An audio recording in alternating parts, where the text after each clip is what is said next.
Valley Regional Medical Center presents Wild Air.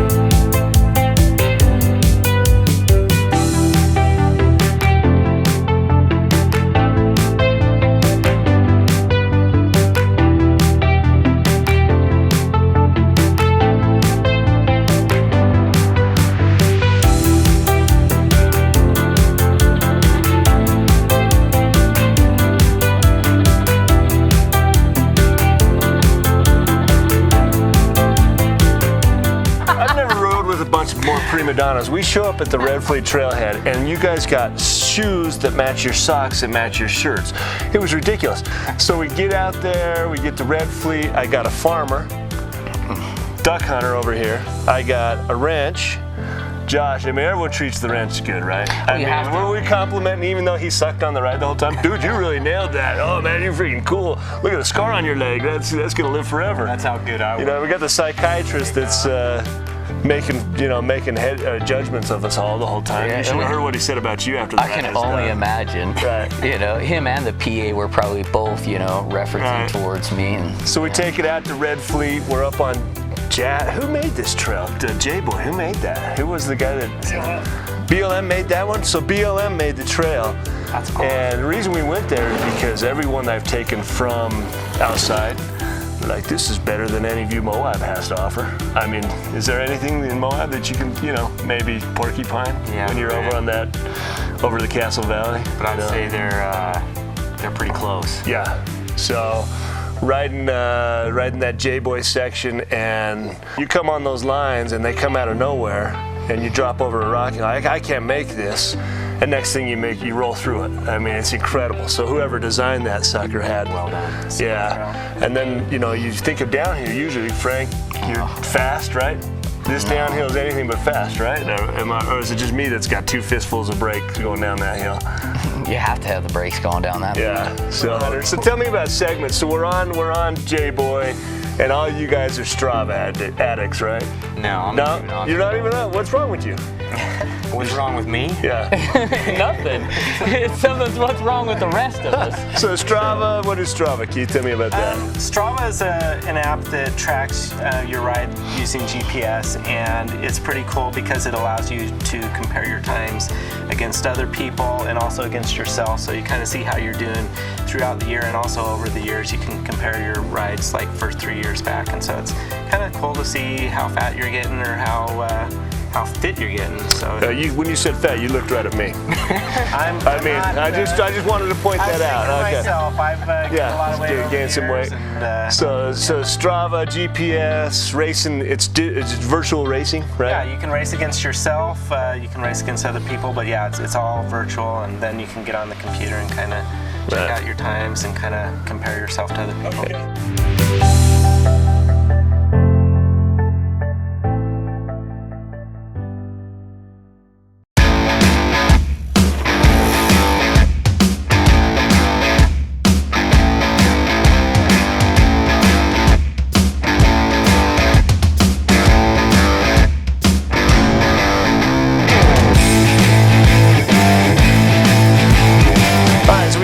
Guys out here, different personalities. Not guys I normally ride with. Well, I ride with you guys occasionally. I haven't rolled with you before, but I saw some new things. Like, do you remember the one roller section? Would it be the back of J-Boy when we're coming back into the parking lot? Oh yeah, we all rolled. I mean, I rode that. And I thought about hucking it a couple of times, and you just came and just chucked it. I mean, it's like a 4-foot dropper, isn't it? And it says a new bike. Something like that. Oh, come on now.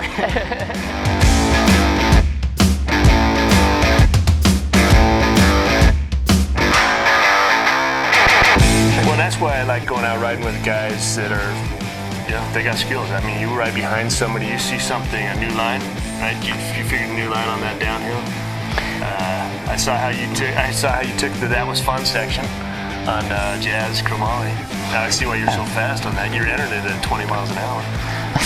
I learned something on that too. I was like, that's how you get a KOM right there. You start fast and Start end that fast. segment at full speed. Why not?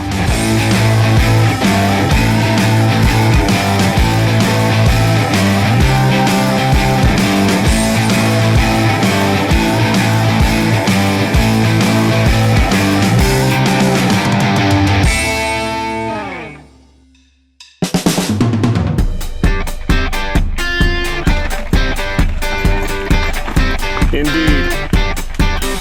Like a boss.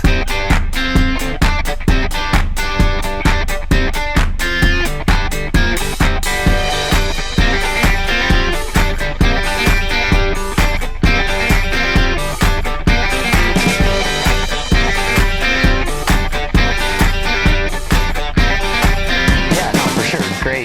Great riding in the desert for sure out here. You know, Not a lot of people. not a lot of people. That's probably one of the nicest things about riding out here. You know, I went to the Flume Trail last night. Nobody.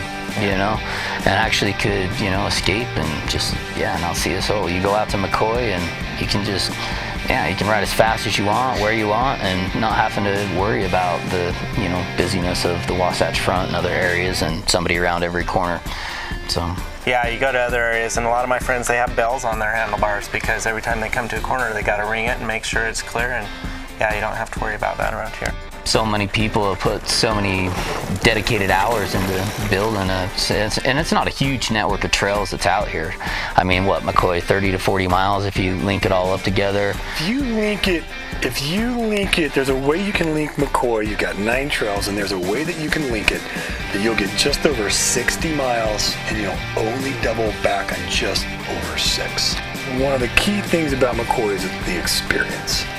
And people that come here from out of town come to experience that area, and they camp out there. They spawn off, they spend multiple days other places, but ideally they spend out there.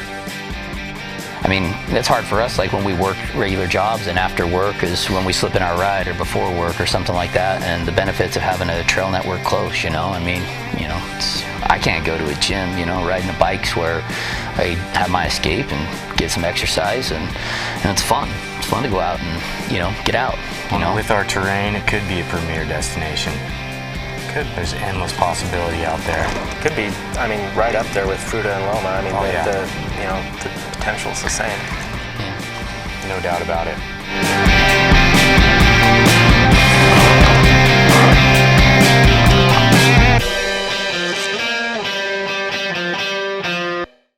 Just get home from work to find your child is ill? No need to worry. Dr. Matt Bowen now has extended hours to help you and your family with their healthcare needs. Monday through Thursday, his clinic is open from 8 a.m. until 6 p.m., from 8 a.m. until 4:30 p.m. on Friday, and 9 a.m. until 1 p.m. on Saturday.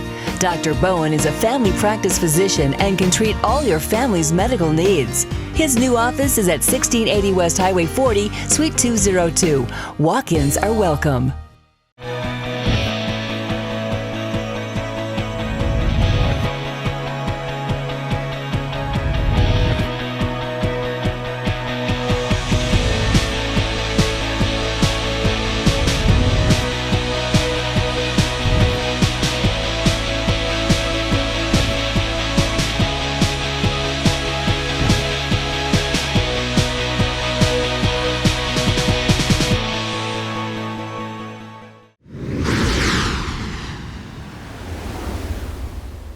I'm Andy Adamson, and this is my 2014 San Juan archery deer hunt.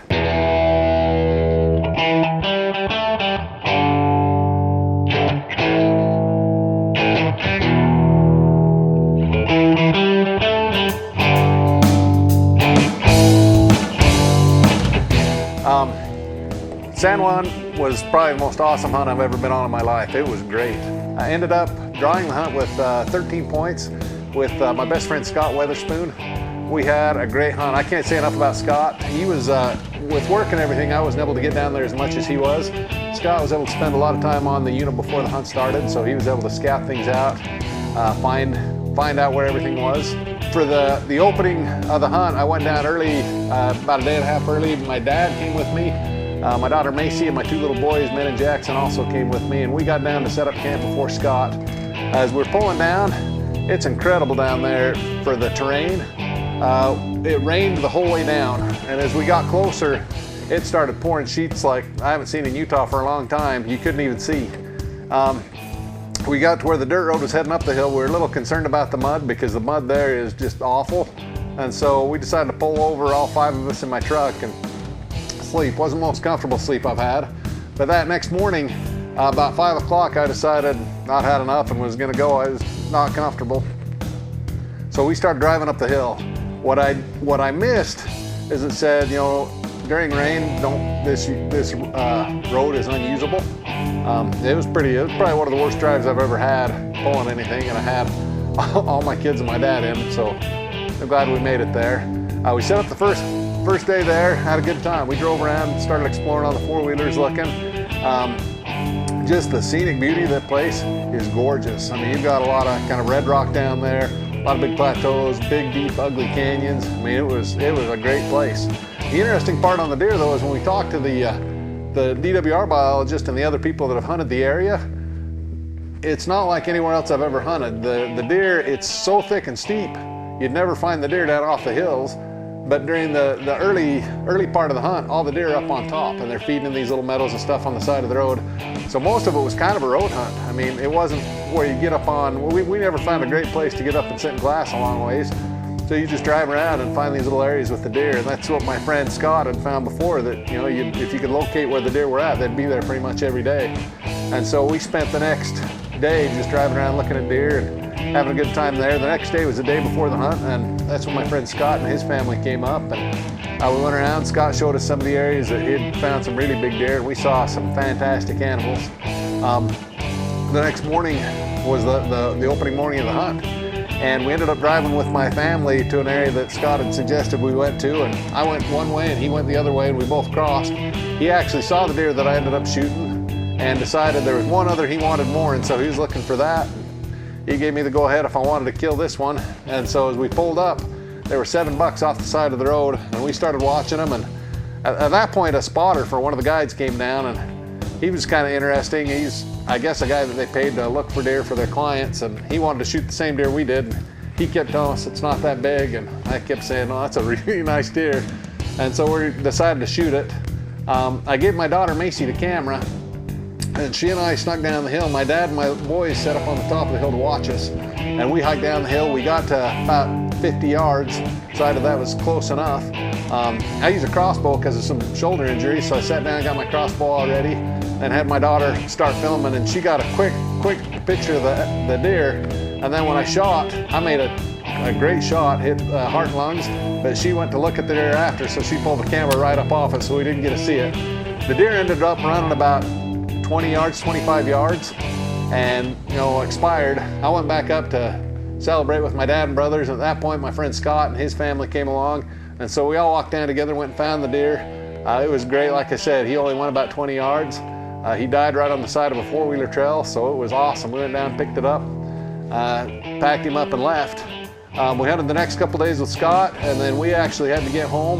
The day after that, he took his family to one of the areas we'd started looking at, found a great buck that he was able to get on film with his daughters. He was able to make a fantastic stock, get right up next to it, and shot it. And we ended up with some outstanding bucks, but it was by far one of the coolest archery hunts I've ever been on.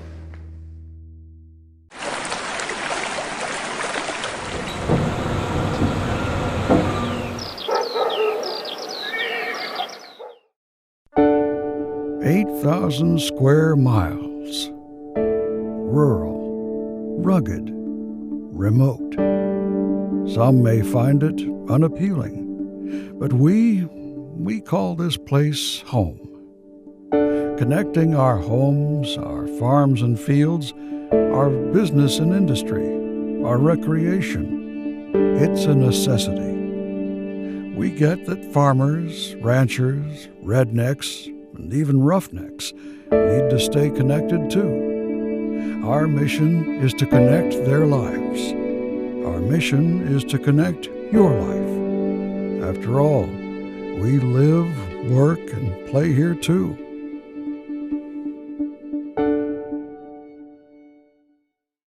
Just get home from work to find your child is ill? No need to worry. Dr. Matt Bowen now has extended hours to help you and your family with their healthcare needs. Monday through Thursday, his clinic is open from 8 a.m. until 6 p.m., from 8 a.m. until 4:30 p.m. on Friday, and 9 a.m. until 1 p.m. on Saturday.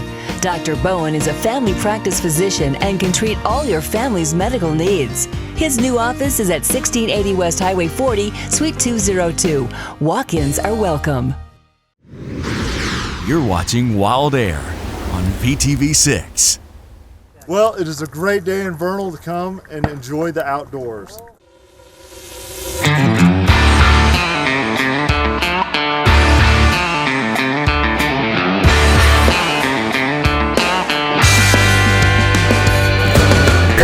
Today with the Youth Adventure Outdoor Days, and we're teaching kids how to shoot archery here. It's part of the NASP program in schools, and just teaching all these young kids how to have a good time outdoors and be safe. Okay. I got up early this morning so that I could come down here and do some archery for the outdoor day. That my mom was so excited when she just found out about it. She woke me up early this morning. For once, I wasn't mad for doing that on a weekend. That's close enough, Brian. All right. Okay, look at me, though. Turn around this way. There we go. Pay attention. Okay, who here has shot rifles before? Okay, so let's pay close attention so we can all be really safe out here today, okay? That's the biggest thing, is we want to learn how to be safe, and we all want to learn how we can have fun in the outdoors, okay? The Division of Wildlife's doing their first ever outdoor adventure days up here at the Buckskin Hills shooting range. The weather's cooperated, it's a beautiful day. We're able to expose kids to outdoor adventures in a safe environment to hopefully help them have the confidence to go out later and enjoy it in the outdoors in the wild. And we're glad to have all the great support from the parents to bring their kids out. Right here is the 22 range. You can see we're teaching kids how to handle firearms properly, how to be able to shoot efficiently, and train them to be great sportsmen in the outdoors. We also have the archery range, which is the same thing. The kids get to handle the bows and shoot in a safe environment. There's our safety trail course. Allows kids to walk and experience real life hunting situations in a controlled environment. And there's wildlife ID. We've got great bison skulls, bear hides, all different kinds of things that the kids can handle and get their hands on. And get them out of the house, get them away from the TV for a minute, get them out from behind a screen and let them just enjoy the outdoors. They can have an opportunity to shoot some clay pigeons, get to use the firearms that they don't typically start off with. 22s is one that's pretty general. Shotguns are ones that they don't start off with a whole lot. So it's a good opportunity to get a shotgun in their hands and see what it feels like. Oh! We've got an adventure trail. The adventure trail is set up with 11 different scenarios that the youth might encounter when they go out in the field. Anywhere from shooting too close to a house or building, to ATV use, how to safely get on and use an ATV and the laws that they're required to follow when they're using it. There's shoot, don't shoot scenarios, whether roads are involved or people in the background. There's trapping scenarios. A lot of opportunities for things that the kids might see when they're actually out in the field. Opportunities for them to know how to handle them if they do encounter them when they're out. You can call our office, the DWR office, at 781-WILD to give suggestions on things that you might want to see in the future, such as horseback riding, mountain biking, photography, dog training, anything like that. Give us a call. Let us know what you guys are interested in. We'd love to provide what the interests are for the kids in the area, and and hopefully make it an annual event that everybody can come and be involved with. WildAir from VTV6 Outdoors is presented by Ashley Regional Medical Center.